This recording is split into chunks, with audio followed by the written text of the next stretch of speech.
dia a todos. Eu hoje se calhar vou falar um bocadinho mais. Vocês vão ter um bocadinho de paciência, está bem?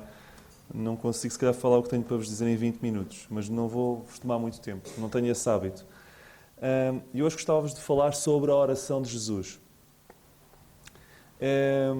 Eu há um tempo ouvi uma mensagem de um crente que falava sobre a oração, tendo como base inspirada do Senhor Jesus Cristo, e aquilo marcou-me de tal forma que eu coloquei no meu coração que quando tivesse a oportunidade de falar aos crentes, falaria sobre este tema. E eu pedia que abrissem as vossas Bíblias em Lucas capítulo 11 e versículo 1. Lucas capítulo 11 e versículo 1. Lucas 11, 1. Vamos perceber muita coisa sobre a oração olhando para o Senhor Jesus Cristo. Lucas 11, 1. E aconteceu que, estando ele, o Senhor Jesus, a orar num certo lugar, quando acabou, lhe disse um dos seus discípulos: Senhor, ensina-nos a orar, como também João ensinou aos seus discípulos. Até aqui. Eu acredito que a experiência de ver o Senhor Cristo a orar devia ser uma coisa impressionante. Marcante, poderosa. De tal forma que quando acabou, lhe disse um dos seus discípulos. Ninguém sequer o interrompeu. Deixaram que ele terminasse. Eu imagino eles todos ali a observar a oração do Senhor Jesus, arrepiados, mas sem ter coragem de interromper. Acredito que todos acompanharam a sua oração e ficaram maravilhados com a sua postura, com a sua intensidade, com as suas palavras, com a sua forma. E acredito também que aquele local, a partir do momento que quando o Senhor orava, era território sagrado. Era território sagrado. Por isso é que todos esperaram que ele terminasse. Fico impressionado com a pergunta e com o pedido que eles fizeram. Senhor, ensina-nos a orar. Nós nunca vemos os discípulos a dizerem: Senhor, ensina-nos a pregar. Ensina-nos a expulsar demónios. Ensina-nos a andar sobre as águas. Que máximo, tu andaste sobre as águas? Ensina-me. Não. Ensina-nos a orar. Nós realmente pedimos coisas para aprender as que mais nos marcam. E eu acredito que a oração de Jesus, e Jesus a orar, era um facto de tal modo impressionante que isso sim era uma verdadeira demonstração da sua divindade, até mais do que vê-lo andar sobre as águas. Porque não vemos eles a pedirem para outras coisas, a não ser para orar como ele orava. E por aqui nós vemos o poder da oração do Senhor Jesus. Acredito também que a oração revela mais sobre aquilo que nós somos na nossa vida espiritual do que aquilo que nós pregamos. É possível estar aqui a pregar-vos e estar vazio e seco por dentro. Mas quando nós estamos a orar, tudo se revela. Quando nós estamos numa reunião de oração e falamos com Deus, aí nós vemos, de facto, o nosso calibre espiritual. E o Senhor mostrava aquilo que era a relação que tinha com o Pai, mais do que no Monte das Oliveiras, mais do que no Sermão da Montanha, ele se calhar revelava mais a proximidade que tinha com o Pai quando ele estava de joelhos a orar com o Pai. Se quiserem aprender a jogar xadrez, vocês vão procurar alguém que perceba, mas não vão falar comigo, porque eu não sei. Eu não poderia ajudar muito. E eles ficaram tão impressionados que queriam aprender com quem sabia de melhor. E quem sabia orar melhor era o Senhor Jesus. Eles foram ter com Ele. Eles queriam fazer como Ele. Porque Ele, melhor que ninguém, fazia aquilo de forma perfeita. Uma demonstração clara da sua divindade, mesmo apesar de ser homem. E isso marcou-os mais do que qualquer outra coisa. Jesus, não se enganem, é Deus, mas também foi homem. Assumiu a forma humana. E na sua humanidade foi um homem da oração. E é isso que nós vamos ver esta manhã. Ele precisava de ser um homem de oração. Ele precisava, porque a carne que o revestia pedia-lhe isso. Ele precisava, isto parece estranho, não é? Sendo Deus, mas ele precisava. E se ele precisava, muito mais precisamos nós. E vamos ver como ele pode ser o nosso modelo no que toca à oração. Quando alguém vos ouve orar, ouve alguém que conhece a Deus? Vocês acham? Quando alguém vos ouve e me ouve orar, ouve alguém que conhece Deus? Ou ouvem o ritmo da religião? Ou ouvem palavras vazias? Ou ouvem a forma e oração eloquentes? Ou ouvem intelecto? Ou ouvem alguém que passa muito tempo com Deus? A oração não mente. As palavras que eu falo aqui podem mentir, mas a oração não mente. Seguramente já nos pediram para nos ensinar a fazer algo. Mas alguém já vos pediu para ensinar a orar como vocês oram? Como eu oro? A mim nunca ninguém me pediu isso. Mas se calhar devia. Se calhar nunca marcámos suficientemente a alguém com a nossa oração. Entre os homens e mulheres que conhecem Deus, eu já li alguns livros. Pessoas até de doutrinas diferentes. Mas os grandes homens e mulheres de Deus têm uma única coisa em comum. Todos eles são grandes homens de oração. Podem pensar se o batismo, se não batiza, se não para a esquerda, mais para a direita. Mas não há homem e mulher que seja grande aos olhos de Deus, que seja grande aos olhos de Deus, que não seja um homem ou uma mulher que ore. Vamos ver que a oração é essencial. Para Jesus Cristo, Deus feito homem. E se para Ele o era, muito mais será para nós. Portanto, Jesus é um exemplo na oração e nós vamos ver isto. Ele vivia uma vida de oração. Leiam comigo Lucas 5, 16. Lucas 5, 16. Isto, a palavra para falar tem que ser lida. E se eu apenas citar os versículos, não dá o mesmo impacto. Por isso é que eu vou demorar um bocadinho mais. Lucas 5, 16. Porém ele, Jesus Cristo, retirava-se para os desertos e ali orava. No original a palavra retirava-se implica regularidade. Ele fazia-o com frequência. Quando gostamos muito de fazer alguma coisa, assim que temos hipótese, fazemos. É ou não é verdade? Estamos a trabalhar, o meu Gabi, sempre que posso, vai jogar. E eu tenho que dizer, Gabi, chega. Porquê? Porque ele gosta muito de jogar. O Senhor Jesus gostava de orar. Gostava, tinha prazer em estar com o Pai. E por isso é que ele aproveitava cada escapadela que tinha para ir para o deserto, para ir orar. Porque tinha prazer nisso. Irmãos, eu vou adiantar já uma coisa. Nós não podemos orar com as nossas forças, porque nós não temos prazer em orar. Esqueçam. Fazer o bem por nossas forças, esqueçam. Se não for o Espírito Santo em nós, esqueçam. E já vamos ver como é que isso pode ser feito para que tenhamos prazer em orar. E mesmo, bem no meio das tempestades, é bom saber que temos o nosso lugar secreto, onde Deus nos pode ajudar. Em oração. Jesus retirava-se para os desertos. Sabem porquê? Porque já na altura o mundo tinha muito ruído. Mas hoje em dia o mundo tem mais ruído ainda. E a igreja tem muito ruído também. E muitas vezes é importante nós largarmos tudo, fecharmos a porta de qualquer coisa, de um carro, de uma despensa, do que for. Ou simplesmente ir para o meio do campo e ter a certeza que ninguém nos chateia e estar ali com Deus a sério. Muitas vezes basta chegar ao pé de Deus, se não tivermos coragem de dizer nada, diz: Deus, tu sabes tudo.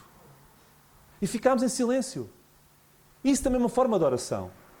Muitas vezes orações não são só palavras, orações são um estado de espírito perante Deus.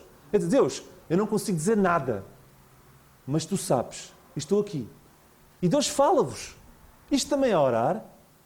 Mas Deus não vos fala no meio do carro enquanto vão ao trabalho e, Deus, ajuda-me já agora, vou para o trabalho, dá-me forças, ajuda-me na escola. Olha, vou fazer um teste, Deus, ajuda-me. Isso não é nada. Isso não é vida espiritual. Isso não é nada. Irmãos, isso não é nada. Sem período secreto nas nossas vidas, nós somos crentes insípidos e não temos capacidade para ser bênção para ninguém. Mateus 14, 23, eu posso citar. E despedido à multidão, ele subiu ao monte para orar, à parte, e chegada à tarde, estava só. Ele ficou lá tanto tempo que até anoiteceu e estava só com o Pai. Alguém poderá perguntar: o Senhor Jesus, porquê é que ele precisava de orar tanto? É ou não é verdade? Ele era o Filho encarnado de Deus. Já vamos perceber a loucura da questão. Mas há uma coisa que eu vos posso adiantar. Ele gostava de orar muito porque amava muito o Pai. E nós, se não tivermos prazer e gostarmos de Deus, nós também não vamos orar. A primeira coisa que nos deve levar a orar é gostar de Deus. É gostar de estar com Ele. Se nós não tivermos vontade de estar com Deus, nós não vamos ter vontade de orar também. O Senhor Jesus tinha necessidade de orar, que é uma coisa que se calhar não sabiam, mas tinha necessidade de orar. E já vamos ver. Mas Ele fazia-o não só por necessidade, mas fazia porque tinha prazer. E ficava muito tempo com o Pai. Eu vou citar Lucas 6, 12 a 13. Lucas, eu vou citar. E aconteceu que... Aliás, não vou citar. Vocês vão ler comigo. Faz-vos bem. Lucas 6, 12 e 13.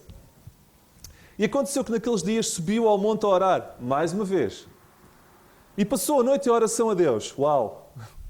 E quando já era dia, chamou a si os discípulos e escolheu 12 deles. Como é que é? Antes do Senhor escolher os 12 discípulos, passou a noite a orar? Sim. Qual foi a última vez que tiveram que tomar uma grande decisão? Passaram a noite a orar? Não, possivelmente. São mais fortes que o Senhor Jesus. Sabem? Ele precisou de orar para escolher os 12. Achamos-nos muito fortes, não é? Todos nós. Decisões importantes, decisões pequenas, decisões, seja o que for. E mesmo para não tomar decisões, é importante estarmos com Deus. É importante buscarmos. O próprio Senhor Jesus deu o exemplo. Não tomou uma decisão importante como a escolha dos 12, sem passar tempo com o Pai, para que o Espírito Santo lhe desse indicações, o abençoasse, o fortalecesse. Não é impressionante que Jesus tenha que passar a noite em oração para discernir a voz de Deus e a sua vontade? Não é impressionante? Em Mateus 26, 36, leiam comigo também. Desculpem, destreza bíblica, mas está tudo perto. Mateus 26, 36. A famosa oração do jardim de Getsemane. Mateus 26, 36. Então chegou Jesus com eles a um lugar chamado Getsemane. É curioso. Os outros não oram, mas eles têm que estar lá com Jesus. Eu nunca percebi isto. Não sei explicar-vos. Talvez porque querem que eles vejam como é que se faz. Por isso é que eles queriam tanto ser como ele a orar. Mas vemos, eles vão sempre com ele. Mas quem ora é Jesus.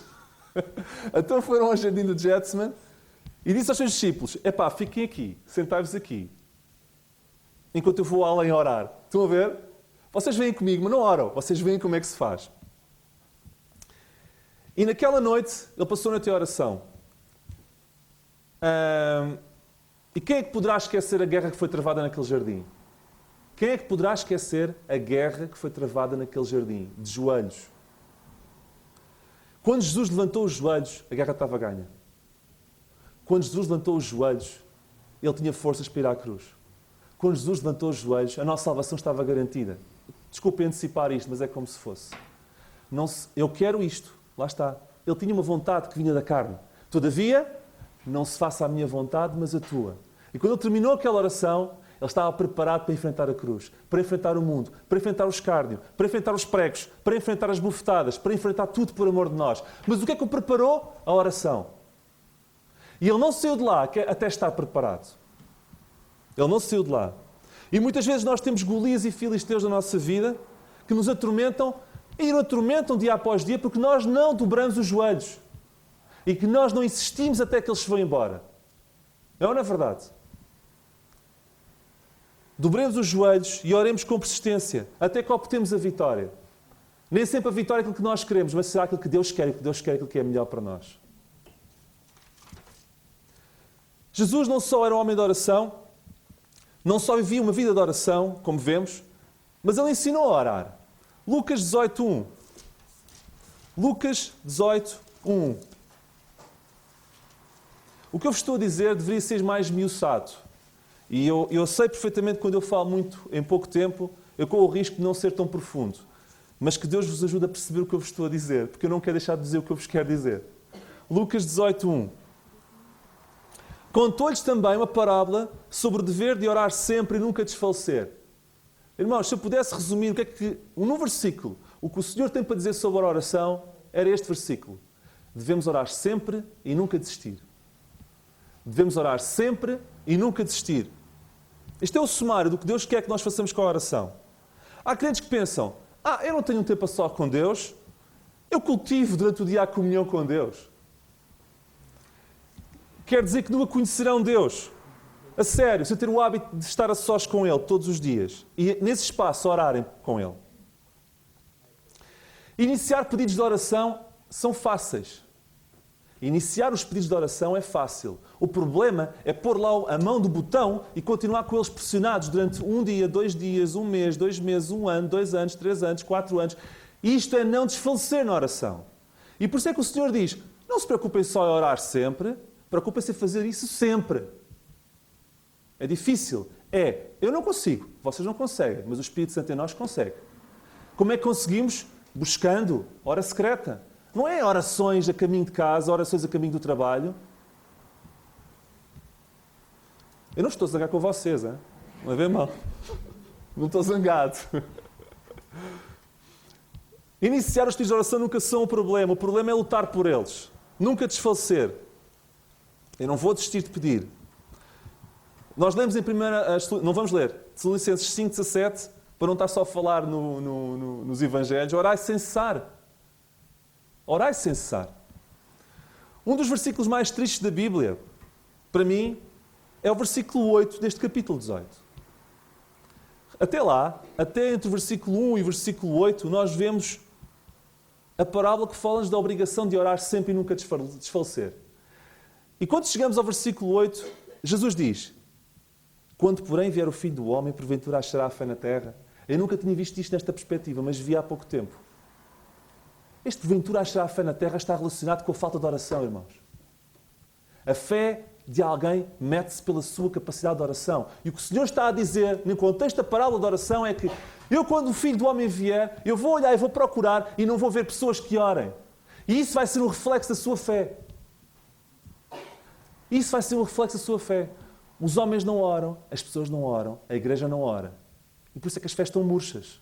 Porque não se ora. E porque não se ora bem. E porque não se ora, não se pensa no a sós com Deus. Este é um dos versículos mais tristes da Bíblia. Porquê é que Jesus precisava de orar? Bom, ele precisava de orar porque amava o Pai. Ele gostava de estar com o Pai, ele amava o Pai.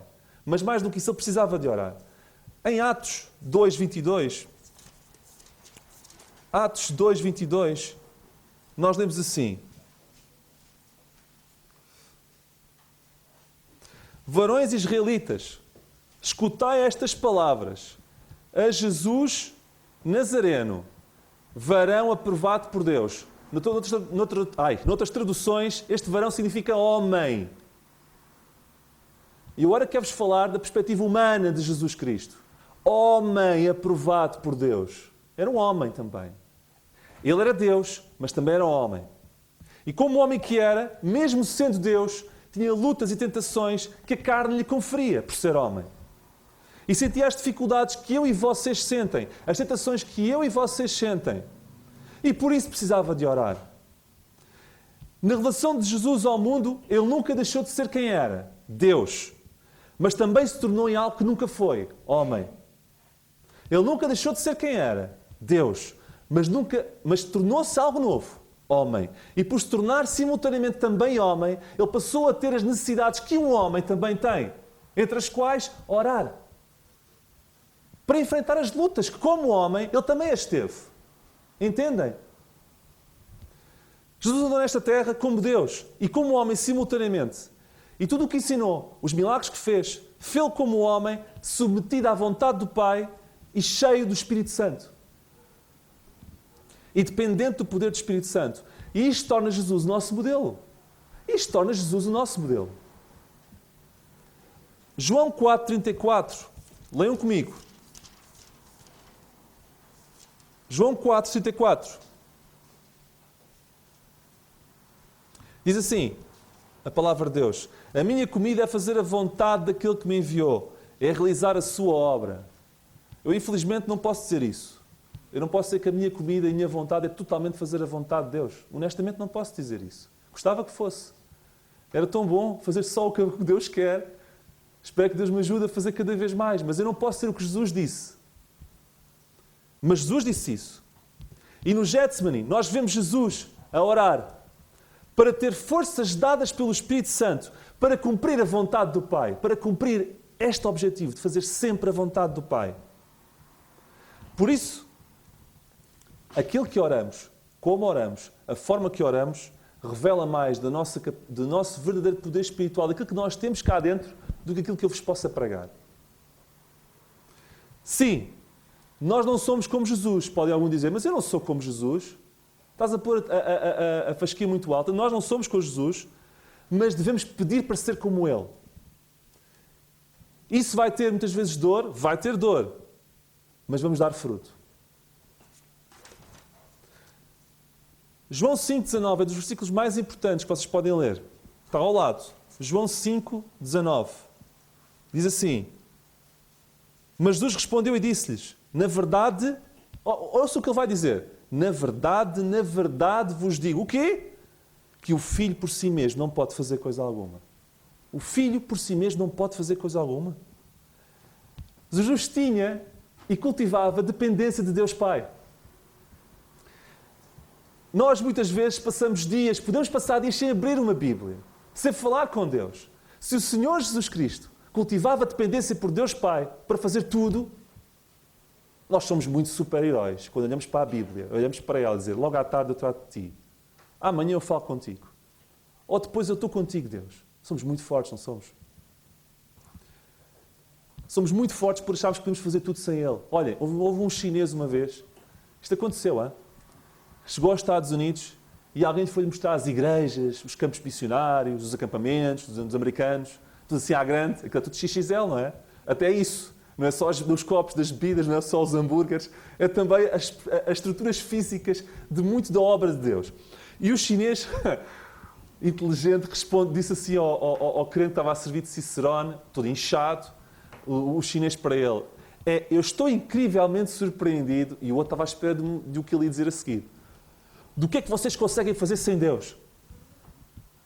Eu não estou incrivelmente surpreendido do que vocês fizeram. Eu estou surpreendido incrivelmente do que vocês conseguem fazer sem Deus. E muitas vezes Deus fica parvo a olhar para nós. Como é que eles conseguem fazer isto sem mim? Agora a pergunta é, o que é que nós podemos fazer com Ele? Imaginem. Jesus disse, eu não posso nada sem o Pai. E nós, às vezes, vivemos e achamos que podemos tudo sem Ele. Fantástico. Existem as famosas declarações de independência, mas eu nunca vi declarações de dependência. E acho que eram importantes também. João 5,30. Estamos perto. Leiam comigo. Eu não posso de mim mesmo fazer coisa alguma. Como ouço, assim julgo, e o meu juízo é justo, porque não busco a minha vontade, mas a vontade do Pai que me enviou. Eu não posso... Pai, eu preciso de um carro. Eu não tenho dinheiro. Vou ao banco. Preciso de uma casa, não tenho dinheiro. Vou ao banco. A igreja precisa disto, eu não tenho dinheiro, vamos fazer. A atitude certa, sabem qual é? Eu preciso de um carro. Pai, mostra-me como é que eu posso ter um carro. Ajuda-me. Eu preciso de uma casa. Pai, mostra-me como é que eu posso ter isso. Mostra-me qual é a casa certa. Precisamos comprar uma coisa para a igreja. Não há dinheiro. Pai, mostra-me como é que eu posso fazer. Isto é depender da vontade de Deus. E nós, muitas vezes, fazemos coisas sem Deus. E achamos que estamos a fazer o máximo para Deus. E não damos espaço para Deus agir. Ele não fazia nada sem a vontade do Pai. Ele não fazia nada sem Deus. E nós mesmo, na vida espiritual, na igreja, podemos fazer coisas para Deus sem Ele. Coisas para Deus sem Ele. Não o consultamos, não queremos saber. Fazemos nós, na nossa força, na nossa carne. E quando chegarmos lá acima, tudo queimadinho depois, vão ver o que é que sobrou. É crucial ver Jesus como homem, mas também é crucial ver Jesus submetido à vontade de Deus Pai e à sua força. E é isso que é requerido por nós hoje. Na dependência de Jesus Cristo à vontade do Pai, Jesus Cristo submeteu ao trabalho do Espírito Santo na sua vida. E tudo o que Ele fez, fê-lo capacitado pelo Espírito Santo. Lucas 4.1. Vejam comigo. Lucas 4.1. O que Ele fez capacitado pelo Espírito Santo. Eu já vou chegar à oração. Eu não estou a divagar. Eu já vou lá chegar. Isto é importante para vos dizer o que eu vou dizer a seguir. Está bem? Lucas 4.1. E Jesus, cheio do Espírito Santo, voltou do Jordão e foi levado pelo Espírito Santo ao deserto. Era o Espírito que o dirigia. Ele ia para o Jordão pelo Espírito e foi levado pelo Espírito ao deserto. Era o Espírito Santo que o dirigia. Ele era sensível à vontade do Espírito e dependia da vontade do Espírito. E quando nós não somos guiados pela vontade do Espírito e nós não o alimentamos em primeiro lugar, e depois quando não somos guiados por Ele, nós estamos em grande perigo. Nós estamos em grande perigo. Tem noção disso? Não vivemos alimentados pelo Espírito ou sendo sensíveis ao clique que Ele nos dá. Volta e meia Ele diz, não faças isto.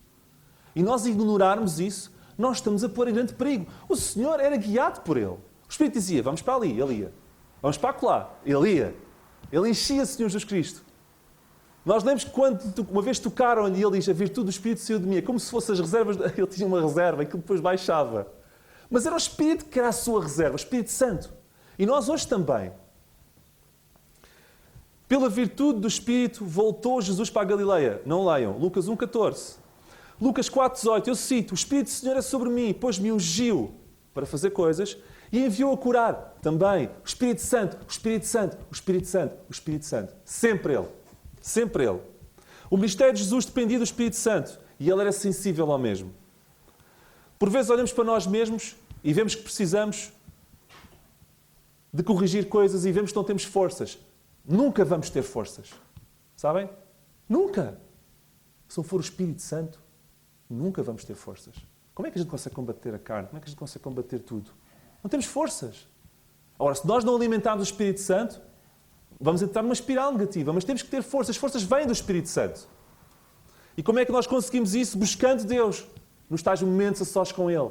E Ele enche as baterias todas. Por isso é que o Senhor Jesus precisava de estar com o Pai. Ele amava o Pai, mas precisava de estar com o Pai, porque precisava de ser cheio dessa força que lhe permitia fazer a obra. E se Ele precisava disso, acham que vocês não precisam? Sabem? É que nós temos muito mais assuntos para tratar com Deus do que Ele tinha para tratar com Deus. Jesus não tinha que pedir perdão por nada, nós temos. Jesus não tinha que confessar pecados, nós temos. Jesus não tinha que pedir vidas santas, porque a vida dele já era santa, nós temos. E ele passava imenso tempo e nós não queremos passar. E nós temos muito mais assuntos para tratar com o Pai do que Ele.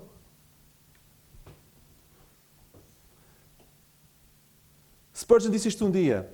Apesar de termos o Espírito Santo, que obtemos após a salvação, precisamos de o alimentar diariamente para vivermos vidas santas e corretas. Sob pena de perdermos a sensibilidade do mesmo um dia. É a dependência de Jesus em relação a Deus que gerava obediência e vitória. Muitas vezes nós pensamos, eu vou obedecer, agora vou sair daqui de manhã e vou fazer o que Deus quer. E vou-me dobrar os joelhos e vou fazer. Esqueçam. Esqueçam. Não fazem. Amanhã caem outra vez. Caímos outra vez. O segredo é, eu vou me aproximar de Deus. De peito aberto. Deus vai-me dar a força. E essa força, dada pelo Espírito Santo, é que me vai levar a obedecer. E essa obediência é que me vai dar a vitória. Não troquem as coisas. Não façam vocês. Não procurem vocês. É o Espírito Santo que capacita. E quando capacita, dá-nos capacidade para obedecer. E depois de obedecer, nós vamos ver as coisas a acontecer. E por isso é que às vezes a vida cristã é um constante sucesso, fracasso, porque nós não percebemos como é que isto funciona. Estar com Deus, buscá-lo. Deus abençoa, dá força. E é essa força, não é nossa. É essa força que Deus dá que nos permite obedecer, que nos permite dizer não ao pecado e ter vitória. Última passagem para lermos, por favor, está em Marcos 1, é dos versículos que eu mais gosto da Bíblia. Aprendi a gostar dele há pouco tempo também. Marcos 1, 29 a 38. Versículos? Não, passagem. A cura da sogra, quem diria que a cura da sogra de Pedro fosse uma passagem que eu gostasse? Mas é. E tem a ver com isto. Lucas 1, 29. E logo, saindo da sinagoga, sempre em ação, o Senhor Jesus sempre em ação, foram à casa de Simão e de André com Tiago e João. E a sogra de Simão estava deitada com febre e logo lhe falaram dela. Marcos 1, 29. Neste momento estou no 30. 31. E então, depois de sair da sinagoga, o Senhor deparou-se que a sogra de Pedro estava doente. E então, chegando-se a ela, tomou pela mão, levantou a febre, deixou e servia-os. Depois curou a sogra de Pedro. E tendo chegado a tarde, quando já estava pondo o sol, final do dia, trouxeram todos os que achavam enfermos e endemoniados. Porquê no final do dia? Porque estávamos no dia de sábado.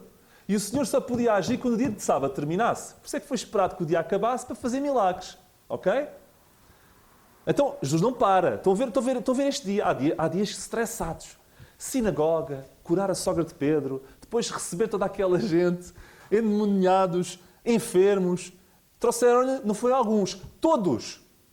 A palavra de Deus é importante ser lida com atenção. Trouxeram-lhe todos os que tinham esses problemas. Eu não faço ideia quantos é que eram, mas podiam ser centenas. E toda a cidade se juntou à porta. Uau, confusão, mesmo. Muita. E curou muitos dos que se ali achavam enfermos. Não disse todos. E já vamos perceber porquê. Diversas enfermidades. E expulsou muitos, mas não disse todos. Demónios. Porém, não deixava falar os demónios porque o conheciam. E agora, depois de ele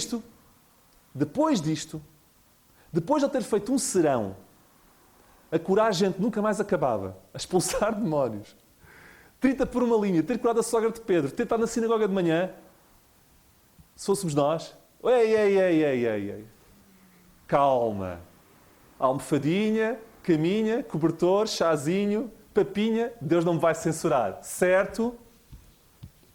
Levante-se de manhã muito cedo. Porventura ele não dormiu quase nada, porque ele ficou até de madrugada a fazer. E se ele se levanta amanhã muito cedo, se calhar dormiu 1 hora, ou 2, ou nem isso. Fazendo ainda escuro. Imaginem, provavelmente, porque como ele não tinha acabado de curar todos, na casa onde ele estava, se calhar estava ali uma multidão de pessoas a dormir no meio do chão. Imaginem o cenário, isto parece cenário de filme. O senhor a sair da casa, devagarinho, a passar no meio das pessoas que estavam no chão a dormir, para não os acordar. Porque não tinha terminado o serviço, e já vamos ver a seguir que ele não terminou. Mas ele não se desculpou com isso. Eu não terminei isto, mas calma, isto espera. Eu não dormi, o sono espera. Eu estou cansado, o cansaço espera. Não há desculpas, irmãos. Todos nós. Estou cansado, não é? Ele também estava. Para tudo. Eu não terminei isto, estão aqui pessoas a dormir, eu não terminei de fazer a todos. Mas eu vou ter com o Pai. Foi para um lugar deserto e ali orava. De repente, vêm os chamados religiosos, como o Simão, e os que ele estava e achado lhe disseram, tiveram um comportamento tipo, quando eles estavam no barco e o barco a afogar-se, a criticar Jesus, criticaram outra vez. Todos te buscam, estás aqui a fazer o quê? Para Jesus, já terminaste? Há mais para curar, há mais para tratar, eu estou a começar a acordar. Desperta, sai daí. Não percebendo que Jesus estava justamente a tratar deles, porque estava a ganhar forças do Pai para acabar o resto. Certo? Ele estava ali, justamente, não só por amor ao Pai, mas para cuidar dos que não tinha acabado de cuidar. Ele ia buscar forças para acabar o serviço. E sacrificou-se nesse sentido, mas ninguém percebia isso. E muitas vezes nós vemos e achamos que o momento a sós com Deus é um momento de algo egoísta. Não é egoísta. Nós, quando não o fazemos, estamos a prejudicar quem está à nossa volta. Estamos a tirar a bênção àqueles que estão perto de nós. Não só precisamos, não só Deus se agrada, mas os que estão à nossa volta precisam que o façamos. E quando nós não o fazemos, não só nos prejudicamos da mesma forma, como prejudicamos os que estão à nossa volta. Irmãos, eu não vos vou dizer mais nada. Tinha mais para vos dizer, mas não vou dizer mais nada. Eu tenho uma música que pedi para a Andrea traduzir, que fala sobre a necessidade que todos temos de Deus. Lord, I need you. E... Desculpem, isto devia estar aqui. Não sei o que me deu na cabeça. O Daniel é que diz muitas vezes, papai não percebe nada. É verdade. Mas a música fala de Lord, I need you. E quando nós cai-nos a ficha e percebemos que precisamos de Deus, é o primeiro passo para fazer tudo. Então, o que eu vos peço hoje, e se quiserem ouvir depois a mensagem, é aturar-me outra vez e perceber, porque isto merece ser, a palavra de Deus merece ser interpretada, merece ser bebida com calma. Ouçam, tenham paciência para me ouvir outra vez, não para me ouvir a mim, mas para ouvir aquilo que eu vos disse, que eu acho que é importante. E vejam esta música que fala sobre a necessidade que todos nós temos de nos chegar perto de Deus. E é a fome que nós devemos ter de Deus que faz despertar tudo o resto. A oração, a hora silenciosa, tudo. É a fome de Deus. Que o Senhor nos abençoe.